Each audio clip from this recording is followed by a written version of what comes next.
Hi friends, நம்மளோட channel வந்து தந்தான்வாடி. எல்லோரும் லைக் அண்ட் சப்ஸ்கிரைப் பண்ணால் தமிழில் வந்து ஓம் தானே டைப் பண்ணினேன். ஓம் நற்பவி ஆறுமுகம் தரும் ஏறுமுகம் அருணகிரிநாதர் பெருமான் திருவடிகள் சரணம். இன்னைக்கு நமக்காக அருணகிரிநாதர் பெருமான் அருளிய கந்தர் அனுபூதியிலிருந்து 31வது பாடல். இந்த பாடலை நாம் தினமும் பாராயணம் பண்ணுவதால் உலக வாழ்க்கையிலேருந்து நமக்கு விடுதலை கிடைக்கும். அதாவது இந்த இன்பம் துன்பம் எது இருந்தாலும் ஏற்றுக்கொள்ளக்கூடிய மனப்பக்குவம் நமக்கு வரும். முருகப்பெருமானுடைய அருளை வேண்டியும் இந்த பாடலை நம்ம பாடலாம்.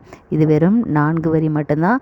ஸோ இதை தினந்தோறும் பாடும்போது கண்டிப்பாக முருகனுடைய ஆசிர்வாதம் முழுவதுமாக உங்களுக்கு கிடைக்கும். பாழ்வாழ்வு எனும் இப்படுமாயையிலே பாழ்வாழ்வு எனும் இப்படுமாயையிலே வீழ்வாய் என என்னை விதித்தனையே வீழ்வாய் என என்னை விதித்தனையே தாழ்வானவை செய்தனதாம் உளவோ தாழ்வானவை செய்தனதாம் உளவோ வாழ்வாய் இனி நீ மயில் வாகனனே.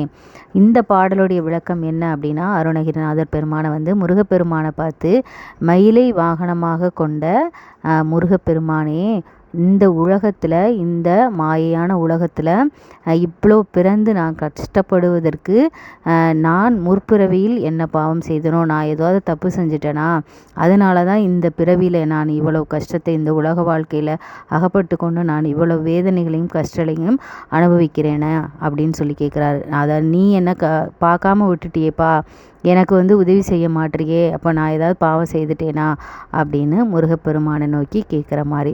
முருகப்பெருமானை தினமும் அனுதினமும் இந்த பாடலை நினைத்து பாராயணம் பண்ணும்போது கண்டிப்பாக முருகப்பெருமான் நமக்கு உதவி செய்வார். ஸோ இந்த பாடலை எப்பெல்லாம் முடியுமோ அப்பெல்லாம் பாடி பாராயணம் பண்ணுங்கள். ஓம் முருகா போற்றி.